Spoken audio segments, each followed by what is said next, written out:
Hello, hello. We're back again with the Great Ace Attorney. Alright, I'm Jake Light, gaming lawyer at your service. We last week we left off, we've stuck at this place a bit. We'll find out what evidence should we present for that stereoscope print. Anyways, let us continue, okay? Let's continue. Let's try to press this dude as well. Please tell me you're not villain Bolshevik. The Russian revolutionary? Revolutionary? Da, I believe there is such a rumor. It's just a rumor? As you see, I have unfortunate appearance. I look like a vicious criminal. Your words, not mine. Just want to point that out. People call me revolutionary, murderer, autocrat. And which glove fits? Good day, I'm visiting London for sightseeing. I would like to take bus to Crystal Tower, please. Okay. Right, that didn't sound staged at all. You forgive me for having my doubts. To be treated like vicious criminal all the time. It was very painful. People do not realize. So I have much sympathies for these brothers. People say they are criminals only because of how they look. The Skulking Brothers? Duh. Maybe they went inside pawnbroker's shop. But they have done nothing wrong. That is all what I want to say. Skulking Brothers did nothing wrong that night. Right, well, first of all, that's one not so little misunderstanding I'll need to clear up straight away. Tell me something, Iris. What is it, Bruno? Jurors are chosen at random from the inhabitants of London town, aren't they? Yes, it's amazing, isn't it? In that case, how is it that there's a Russian tourist sitting among them who looks for all the world like a revolutionary? I wish I knew. Okay. If I can't change the minds of more than half the six of jurors, trial is over. We know that Ginny would never shoot anyone. Yes, so we need to find contradictions in what these jurors are saying and pit them against each other. I must ready to go whatever lengths I have to convince them of Gina's innocence. Alright, cute at this young pickpocket teen. Those brothers come over swinging for shooting the big detective. They find if you look at the photograph instead of person, if you have left it there, I should be there. I should think that it'll be questions by now. Mind made up. Stop. Global verdict to follow. Global radio transmission verdict to follow.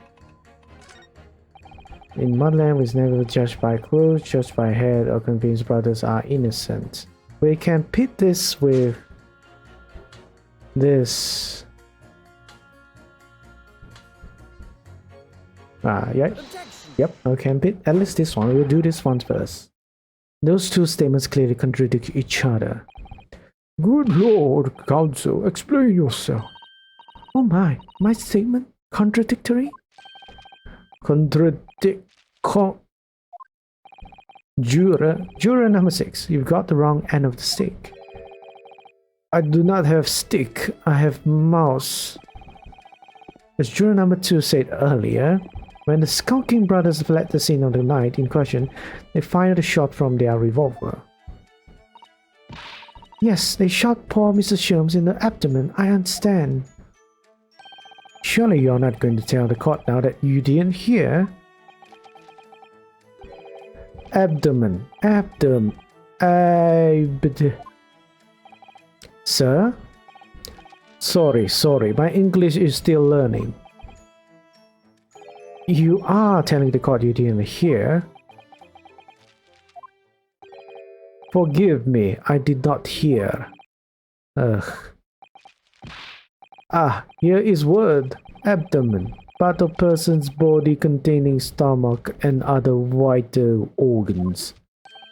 If this is what you mean, you should say in plain English. I'm Russian, not native speaker. Who thought it was a good idea to let this man be a juror then again? Jury. So, you are telling me these brothers who look like criminals were lying? They said before we never done nothing, but truth is they shot detective. Duh, this is double negative. Yes, that's exactly right. Oh, that poor mouse. Lying is wrong, especially when lies said by person who looks like criminal. Coming from you, that seems surprisingly prejudiced. This means when they said we never took nothing, maybe it was also a big fat lie. Is this true? Well, according to the police report, no stolen goods were found, so... Enough! I trust no one now.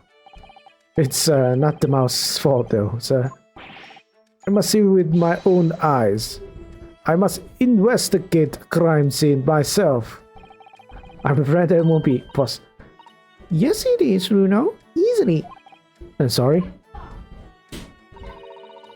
With the prints from Hurley's red-handed recorder. Ah.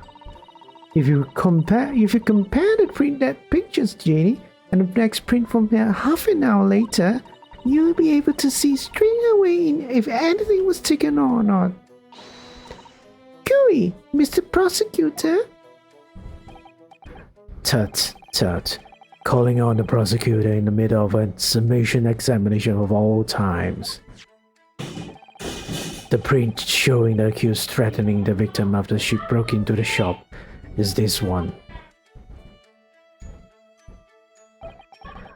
Following this, the victim and the accused move into the storeroom.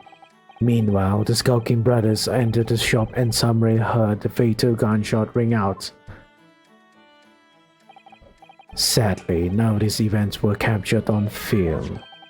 This is the print produced by the camera half an hour later, after the brothers' flight. So this was taken after Hurley was shot, then? As far as I can tell, nothing has been taken. That does seem to be the case. I can't notice anything that's obviously missing in the second print. So, the brother who looks like criminals told only one lie. They shot men, but they stole nothing. Would seem so, yes. Good. No, not good. You were right. I did not understood the situation. Now I know brothers have lied. I think it is very important to continue with trial.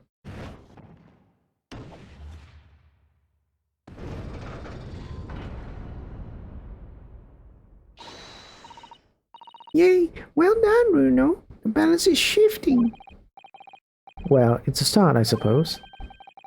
But there must be more in what these jurors are saying that I can use to expose the truth. And if I can't do that, we just might turn the situation to our favor still. Thank you, counsel. Continue with the summation examination. And kindly hand that new photographic print to the bailiff to be filed as evidence. Let's enter into court record. Alright, let's check the thing now. Alright, using that seems like something's different. Something's definitely different. Let's maybe.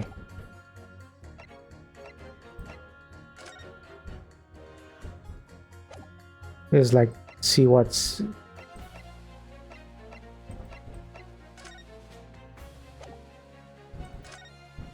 Let's see, lamp is there. Wait, lamp is not there. Lamp has been broken.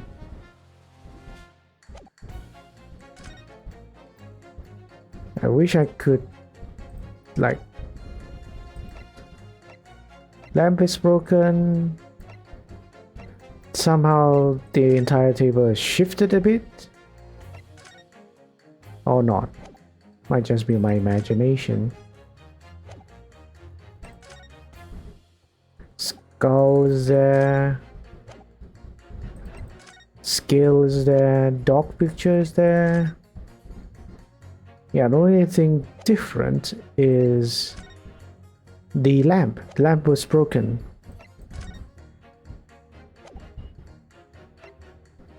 Lamp was broken. Right. Maybe that's important, but we'll see.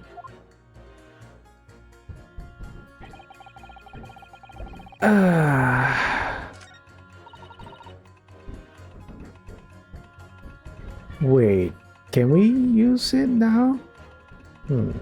Let's try to press again.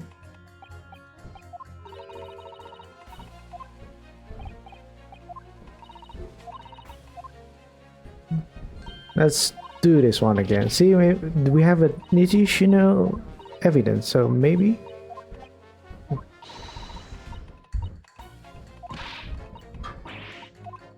Good. Let's continue until we have to pursue.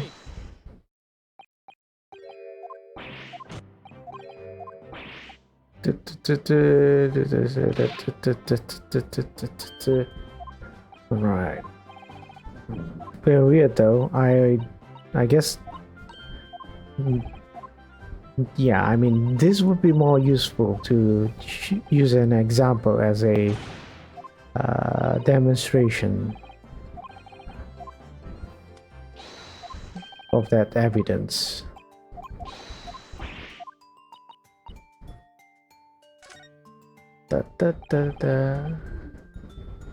How about this print? Use it.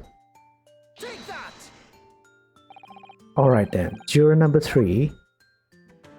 Are you saying you can do this with any two suitable photographic prints?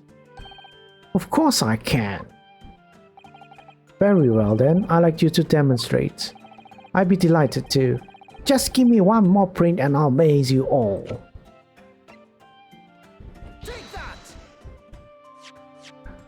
Alright, these two prints were both taken with the same camera in Windybanks on the night in question. Yes, I see. Tell me, Mr. Lawyer, do you know how stereographic images work?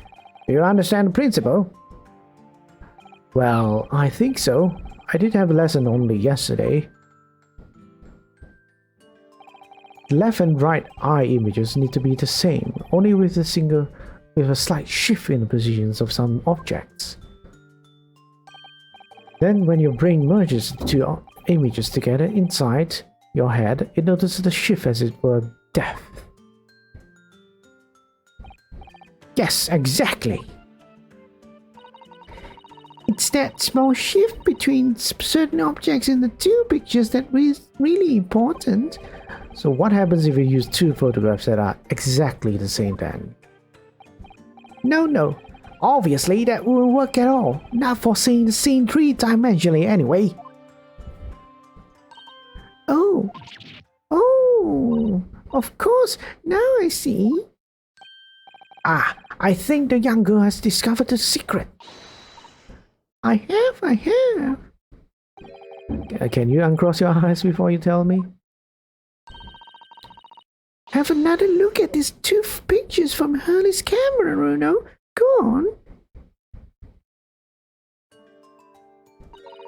Can you see that there's a really obvious difference between them? Of course there is. There are two people in the first and no people in the second. Well, yes, you can see that straight away. But now, try looking at the picture in 3 dimensions. Alright, I'm gonna do this. I'm gonna actually do this. Let's see. I'm crossing my eyes, trying to mix them together.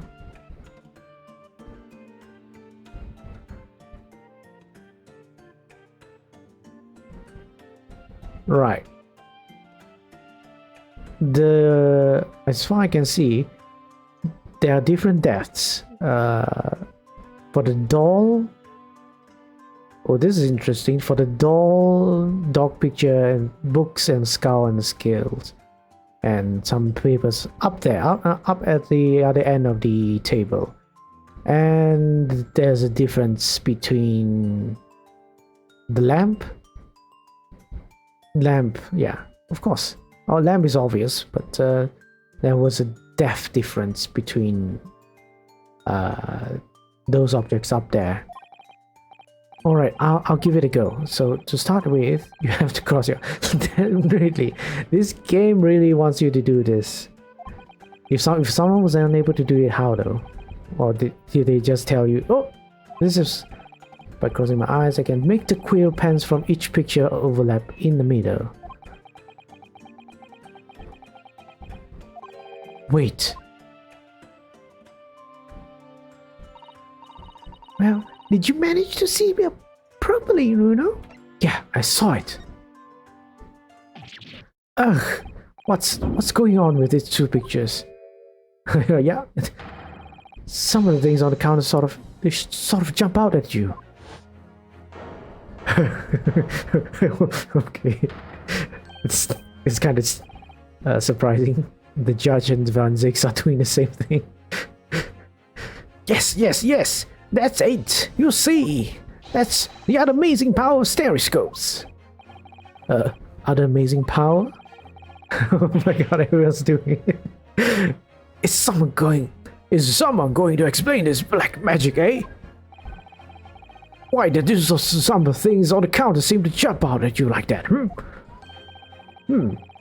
I think you'll find that if you consider the basic principle of the stereoscope, you answer your own question. Basic principles of the stereoscope? As I said before, if you try to look at the two identical pictures using a stereoscope, it won't work at all. It's a slight shift in the positions of certain objects lets you see pictures three-dimensionally. In other words, even though at first glance it seems the objects on the counter haven't moved at all between the two pictures, this shows that actually there must have been a slight shift in their positions. Yes, there must have been. Now hold fire there, sir. Got a reasonable grasp of this whole cross-eyed business now, I'd say. Why the devil does the shift between the two prints exist in the first place? Well, what's the answer, fellow? Come on, you're the cross-eyed master. But me? I haven't the first idea. Well, I do have an idea. You know, Bruno, it's quite simple. It is? Just think it through step by step. The first photograph was taken at 1 a.m. Then, 30 minutes later, the second photograph was taken. But the position of some items on the counter appears to have shifted slightly in the interim. So that means... That means that sometime in the half-hour interval, someone must have tampered with things on the counter. Zokers! Someone tampered? New information, stop. Not mentioned in testimony so far. Stop. Yes, we've had to go around in circles a little here, it seems, but I'm starting to see what I should be aiming at in this submission examination now. Ladies and gentlemen, the question now is clear. We know the items on the countertop were moved, but by whom? Are you suggesting you might know? Of course.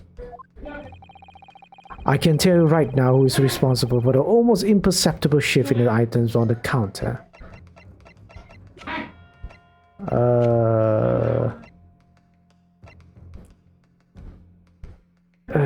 I can tell you right now, it's almost better shift.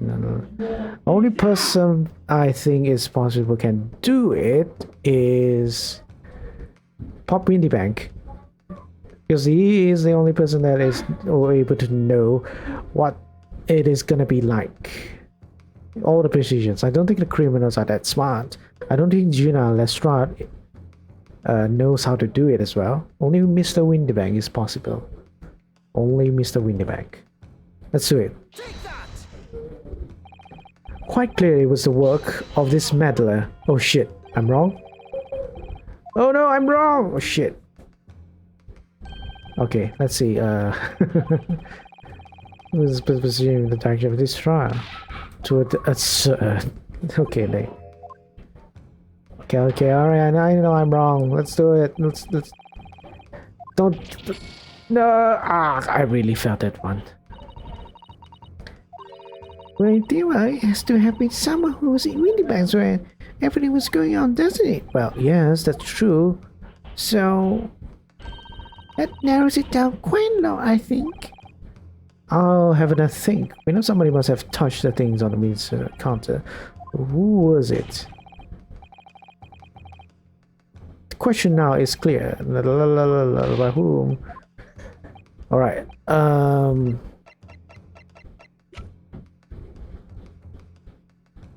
Gina?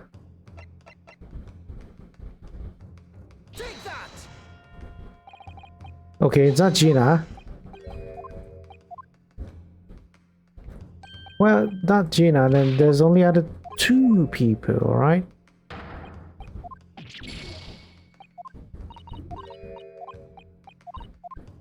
Ooh.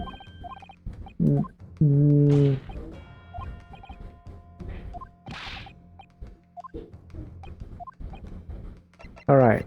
Now, if it's not Gina or Mr. Winnipeg, then it should be Nash skulking because he's the taller one.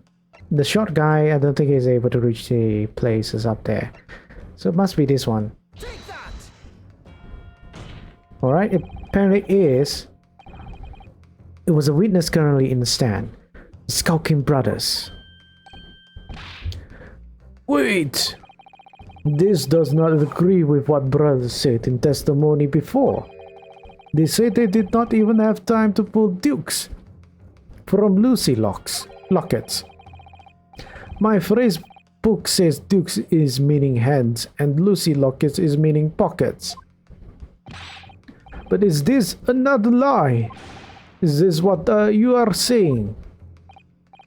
Yes, I'm afraid so. Now hold on there a minute. You can't be sure of that. I quite agree. The accused is a common big purse after all.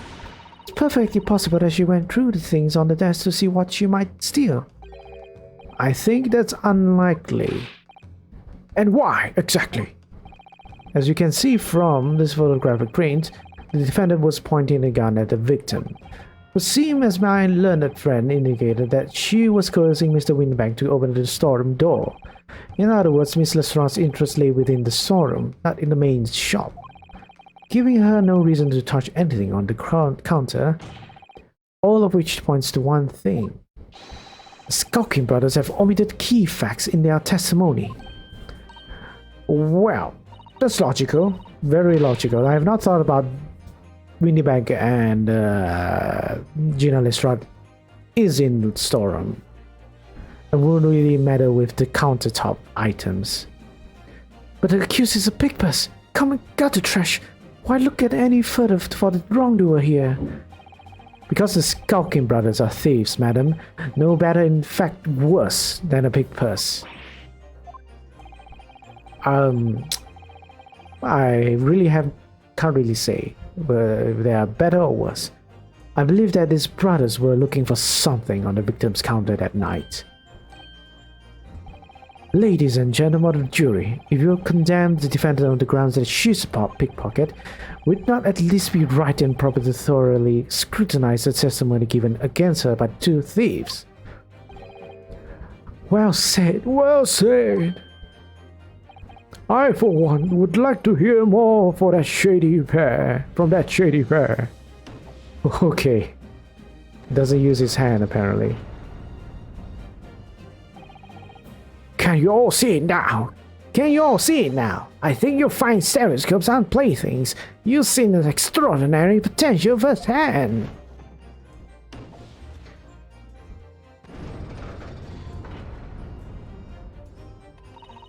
Wholeheartedly agree. Stop. Must purchase after this trial. Stop. Return home via Regent Street. Stop. So easily changed her mind, that is. Except for our foreman, apparently. He's not convinced. Well, it would seem this trial has yet to run its course. Ladies and gentlemen of the jury have declared their inclinations via the mighty scales of justice. I hereby call this submission examination to conclusion with the balance altered in the defendant's favor. 2 lean to guilty, 4 lean to not guilty. Accordingly, jury is without consensus, and I order this trial to continue. Yay! Well done! Oh, by the way... What? You should hold on to this, Bruno. You never know when it might come useful. Twice in one trial would be unusual, surely, but alright. Stereoscope has been blah blah blah blah. Alright then. Lord Van Zix, you will instruct the witnesses that the court demands additional testimony from them. I'm sure it won't spoil the bouquet to do so, my lord. Yes! I've won myself another chance to probe that pair about their activities that night at least. I won't stop probing them until I've proven that Gina is innocent.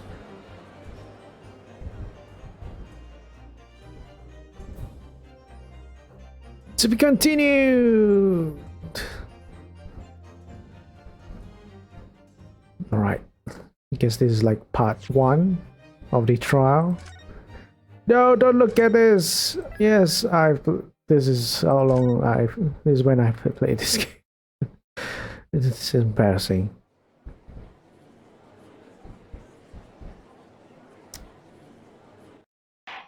Alright. Order, please. Let us resume proceedings. Witnesses, you will now retake the stand. Ha ha ha ha, you guys are screwed. I presume you heard the defense counsel's submission examination. Oh, yeah, Governor. I did, Gov. I did. Mr. Skulkin. God, blimey. Blimey. This is going to be hard work. Earlier in this trial, you gave the following testimony about your actions after you entered Winniebanks. Well, it was bedlam soon as, wasn't it? It was, Nash, it was. Didn't even have time to pull me those out my Lucy lockets. However, that was a lie. You brothers... God, blimey. On the night in question, you rifled through the items on the victim's counter. We never done nothing of the sort. How did you figure that out?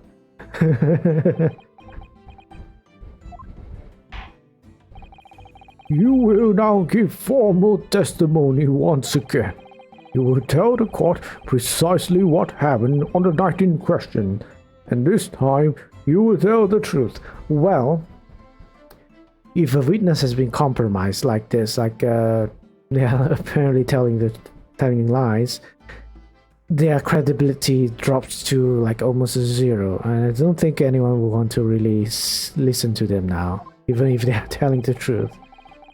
Unless it's something more credible, but I'm not sure how this works. If a witness is found lying, and would they still continue to give their testimony?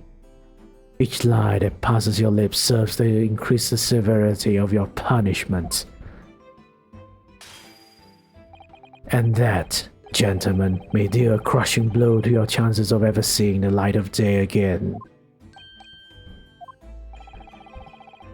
A thought worth pondering, perhaps. Say no more, Gov. We hear you. We'll blub. We'll squeak. We'll pitch. What voice is it I'm doing? Alright. Alright, we did knock a few things over, but we weren't rifling for nothing. That was when we had the gunshot, see? Made a smooth jump and all that stuff went flying. Blimey, it did have give me a fright. We was thinking the shooter had come out of the door and got us next. We stuck everything back when we found it and scampered into him in the black. We couldn't have shot the pawnbroker, say. We never had a chance that way. Uh-huh. So you admit to the defense accusation. You did indeed ransack Mr. Windybank's countertop on the night in question. Not ransack, Governor, no. That's right, yes, that's right. It's more like we tidied up, yeah? Sorry. By their own admission, these brothers entered the pawnbrokery under dubious circumstances. However, they panicked and fled on hearing the gunshot, having first made good their mess. The way you say it, we hardly sound like roughs at all. We don't, nurse, we don't. Can't you make us all a bit more cutthroat? It can't just be a coincidence that this man showed up at Windybanks that night. There's more to their testimony than meets the eye. I'm sure of it. Alright, with that, we're out of time. We have to go do this next episode. So thank you so much for watching. If you enjoyed this, we're gonna... I think this is gonna be a smooth sailing case. When I say smooth sailing, it's gonna be a long cruise. It's gonna take hours and hours of this trial. Really well, really, how do you say, kind of similar to how trials work, but not as so much dialogue. Really, more a lot of reading, a lot of waiting, a lot of breaks, and a lot of days. I mean, one trial takes a long time, but it doesn't mean that one trial ends everything in one day. Go through multiple witnesses, go through multiple evidences, and all that stuff. Anyways, take care, stay hopeful, but be critical, right? Bye-bye.